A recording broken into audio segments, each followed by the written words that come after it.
Hey, what's up, guys? I'm giving you a post-fight review of my predictions for UFC 291 Poirier versus Gaethje 2 that went down yesterday, Saturday, July 29th, 2023, from Salt Lake City, Utah.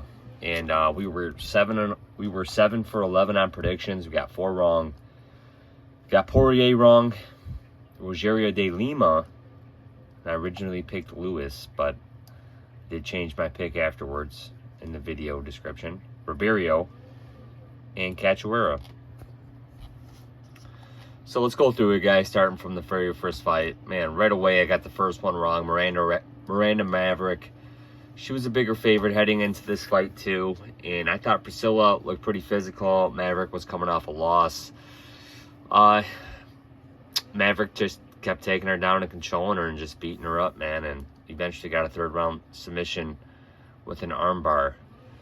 But Priscilla has heart, just very lax of, just has no ground game. I mean, decent takedown defense, but Miranda Maverick's just a physical brute, implemented a smart game plan and picked up the win. So props to her. And like I said, I got that first one wrong, and should have trusted Maverick a little more.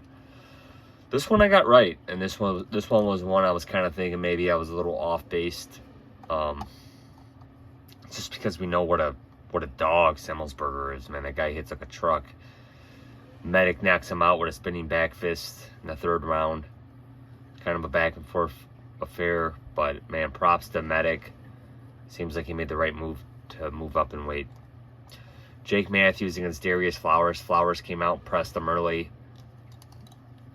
Was landing some big stuff. Matthews survived through his own big stuff in return.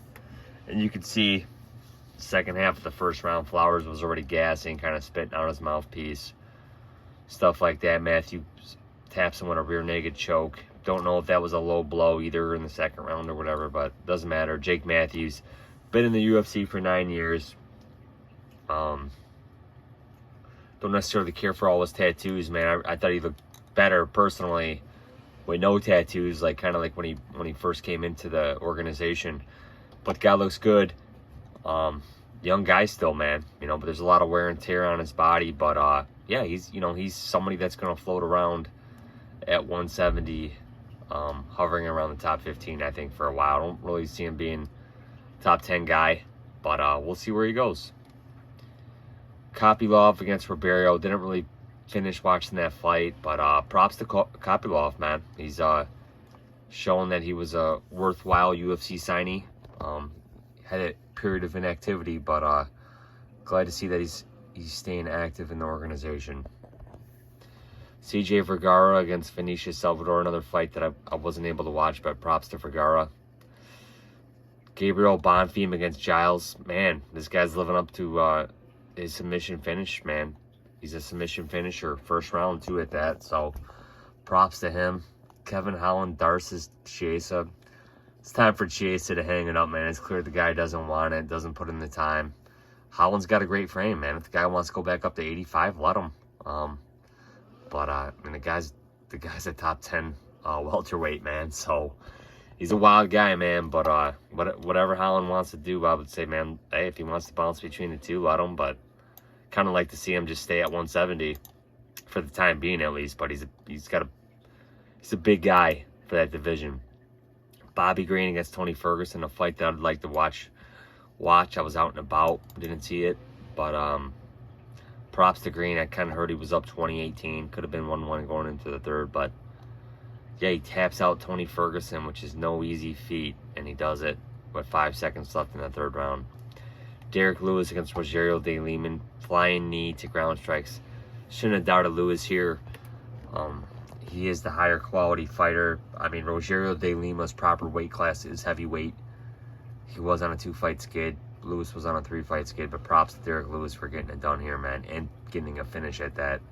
Pereira against Blachowicz. Hey, I'm not surprised one bit with the outcome here. Pereira is a 205-pound guy, big guy. Blachowicz is a decent fighter, but I think age is kind of catching up with him. But they're both in their 30s. Hold on, let's pull this up.